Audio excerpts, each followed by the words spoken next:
Yang kami hormati dosen pengampu mata kuliah Sistem Informasi Kesehatan, Ibu Eva Florentina Kusumawardani, SKM MPit. Baiklah, pada kesempatan kali ini kami akan memaparkan hasil diskusi kelompok kami yang berjudul Analisis Sistem Informasi Kesehatan Digital melalui aplikasi Halodoc di Indonesia. Sebelum membahas lebih lanjut, perkenalkan terlebih dahulu anggota kelompok kami. Saya Sri Gara Summa sebagai moderator dan presentator pertama. Kemudian ada rekan saya Hamzah Fazira. Saya Agila Noviana. Baiklah, langsung saja ke materi yang pertama. Perkembangan teknologi digital sekarang ini benar-benar mempermudahkan kita untuk mengakses layanan kesehatan. Sekarang lewat aplikasi telemedicine dan aplikasi Indosat, kita sudah bisa mengakses layanan kesehatan, sudah bisa konsultasi kesehatan tanpa harus ribet-ribet datang ke rumah sakit lagi. Di Indonesia, Halodoc ini menjadi salah satu pelopor yang menginovasikan ini, sehingga mempermudahkan banyak orang untuk mengakses layanan kesehatan lebih cepat dan juga praktis. Materi selanjutnya dilanjutkan oleh rekan saya. Pengertian Halodoc. Aplikasi Halodoc ini merupakan salah satu aplikasi mHealth Indonesia yang paling banyak diakses oleh masyarakat sebanyak 46,5%. Dengan menawarkan berbagai layanan kesehatan seperti konsultasi dokter, pemesanan obat, layanan hotline, membuat janji temu langsung. Dengan visi menciptakan sebuah ekosistem kesehatan yang komprehensif, berorientasi konsumen dalam memberikan keamanan dan keselamatan pasien serta menyediakan pelayanan terintegrasi. Nah, ada berbagai fitur utama telekonsultasi medis. Yang pertama, akses dokter berlisensi. Jadi lebih dari 20.000 dokter umum dan spesialis tersedia seperti spesialis anak, spesialis kulit, spesialis gigi. Terus konsultasi 24 jam. Layanan Halodoc ini menyediakan konsultasi 24 jam tersedia kapan saja melalui chat, video maupun suara. Salah satu keunggulan utama Halodoc ini itulah kita bisa berkonsultasi mengenai keluhan kita tuh kapan yang kita butuhkan.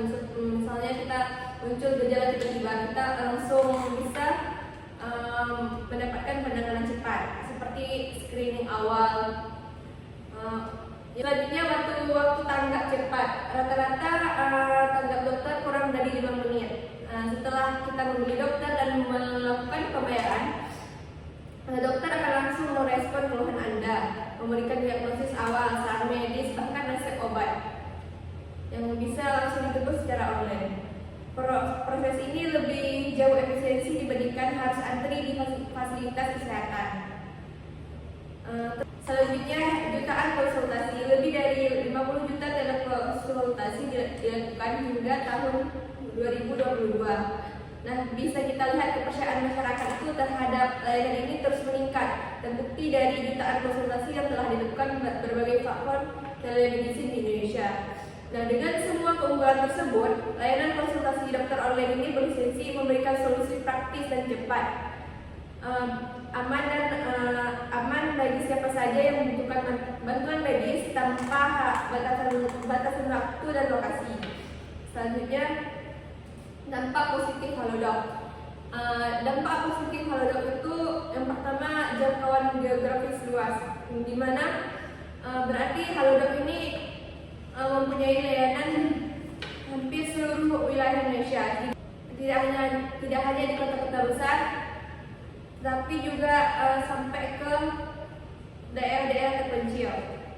Dan itu mengurangi biaya transportasi. Dengan ada konsultasi Halodoc ini secara daring, kita dapat mengurangi biaya datang ke layanan kesehatan.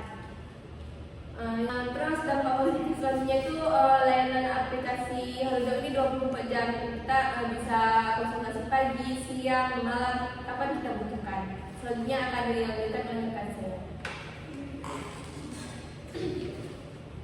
Baik, materi selanjutnya ada manfaat aplikasi Halodoc. Yang pertama ada memperluas akses layanan kesehatan. Aplikasi Halodoc ini memungkinkan masyarakat termasuk daerah yang terpencil dan mobilitas yang terbatas untuk mengakses layanan kesehatan kapan saja dan di mana saja tanpa harus ribet-ribet datang lagi ke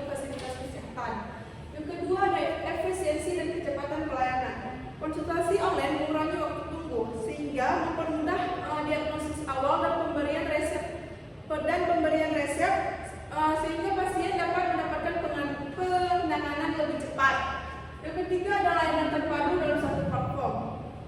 Pengguna dapat melakukan konsultasi dokter, membeli obat, melakukan tes laboratorium, kemudian membuat janji dengan dokter hanya dengan satu aplikasi saja, sehingga mengurangi keribetan dalam administrasi dan membuat kenyamanan.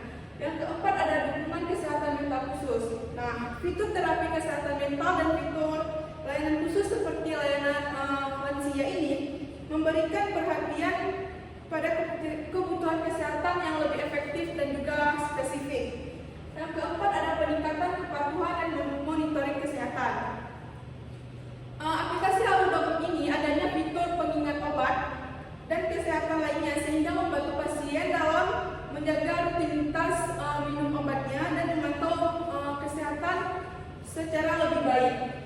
Kemudian ada pun tantangan dari aplikasi Halodoc ini. Yang pertama, kesulitan saat login, error, serta fitur yang tidak responsif yang mengganggu kenyamanan akses layanan. Yang kedua ada keterbatasan dalam layanan konsultasi juga menjadi kendala. Nah, seperti dokter yang tidak tersedia pada saat sesi dimulai. Ketiga adalah proses pembayaran dan pengembalian dana pun dinilai belum optimal dikarenakan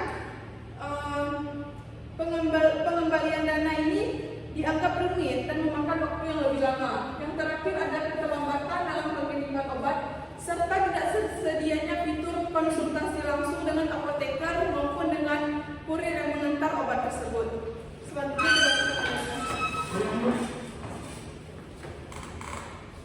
jadi teman-teman, selama pandemi COVID-19, sistem layanan kesehatan di Indonesia ini menghadapi tantangan yang besar, keterbatasan dalam perawatan, risiko penularan di fasilitas kesehatan.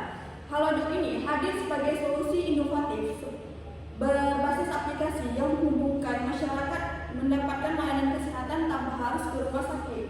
Nah, berikut grafik yang menunjukkan pertumbuhan jumlah pengguna Halodoc dari tahun 2019 hingga 2023. Terlihat peningkatan signifikan pada tahun 2020 hingga 2021. Pada 2019 ini kita perkirakan Halodoc ini penggunanya itu 5 juta dan meningkat pada tahun 2021 hingga 50 juta pengguna. Berikut aspek sistem informasi. Kalau kita lihat dari sisi teknisnya, Halodoc itu udah menunjukkan komitmen yang sangat serius buat jaga keamanan dan efisiensi sistem mereka. Gimana caranya? Mereka ini sudah memakai yang namanya standar keamanan internasional yaitu ISO 27701 dan tingkat kepatuhan yang tinggi sekitar 81,5%. Artinya, Halodoc ini sudah mempunyai sistem yang mengelola risiko keamanan dengan baik mulai dari enkripsi data, kontrol siapa saja yang bisa mengakses sampai pemantauan sistem yang dilakukan secara rutin. Selanjutnya itu kalau kita lihat dari non teknisnya, Halodoc itu juga nggak kalah serius, makanya mereka benar-benar fokus sama pengalaman pengguna atau biasa kita sebut sebagai user experience. Caranya gimana? Mereka membuat sebuah tampilan aplikasi yang gampang dipakai alias user friendly dan ada fitur yang bisa disesuaikan dengan kebiasaan si pengguna dan kenyamanan konsultasinya yang cukup cepat, tanggap alias responsif. Relevansi dengan materi kuliah, interoperabilitas sebagai aplikasi layanan jarak jauh, Halodoc harus bisa terhubung dengan berbagai sistem informasi kesehatan lainnya seperti rekam medis, sistem rumah sakit, dan apotek online. Tujuannya supaya data pasien bisa dibagikan dengan cepat dan akurat antar layanan. Kenapa ini penting? Kalau sistem itu saling terhubung, data pasien ini bisa langsung dipertukarkan secara cepat dan akurat. Jadi misalnya kita konsultasi di Halodoc, terus terus datanya dibutuhkan dari rumah sakit. Dokter ini nggak harus ke rumah sakit dulu untuk mengakses datanya. Itu kan bertanya-tanya ulang. Jadi kelemahannya ini sistem kesehatan digital di Indonesia ini harus bisa mengakses datanya di digital tersebut tanpa harus bertanya ulang. Dan yang kedua itu keamanan informasi. Dalam layanan kesehatan online yang layak, menjaga data pribadi pasien itu sangat penting. Walaupun sistemnya sudah saling terhubung, tetapi harus ada perlindungan yang ketat biar data kesehatan yang sifatnya sensitif ini nggak bocor atau disalahgunakan. Misalnya ngasih peringatan kalau ada obat yang nggak cocok buat pasien, atau pasien mempunyai alergi obat tertentu, jadi bisa langsung dihindari saat konsultasi. Selanjutnya itu ada sistem pendukung keputusan atau biasa kita sebut sebagai clinical decision support system. Jadi untuk meningkatkan kualitas pelayanan medis di Halodoc, CDSS kita harus memasukkan CDSS ini ke dalam aplikasi. Sistemnya ini tuh kayak sistem digital buat dokter. Jadi misalnya contohnya itu lagi konsultasi. Misalnya pasien itu cerita penyakit atau keluhannya apa. Jadi dokter ini segera membuat obat. Nah, CDSS ini bakal langsung ngecek data pasien, misalnya riwayat alergi atau obat yang lagi dikonsumsi sekarang. Kalau ada interaksi obat berbahaya atau pasien ternyata alergi sama obat itu, sistem langsung kasih peringatan otomatis. Baiklah, sekian dari saya kembalikan pada moderator. Nah teman-teman, dari materi yang sudah kelompok kami jelaskan tadi, dapat kita tarik kesimpulan bahwasanya Halodoc ini kini menjadi bagian penting dalam dunia layanan kesehatan digital di Indonesia. Aplikasi ini memiliki peluang besar untuk terus berkembang dan menghadirkan inovasi baru. Untuk memberikan dampak yang lebih luas, kerjasama dengan berbagai sektor sangat dibutuhkan agar manfaatnya bisa dirasakan lebih merata oleh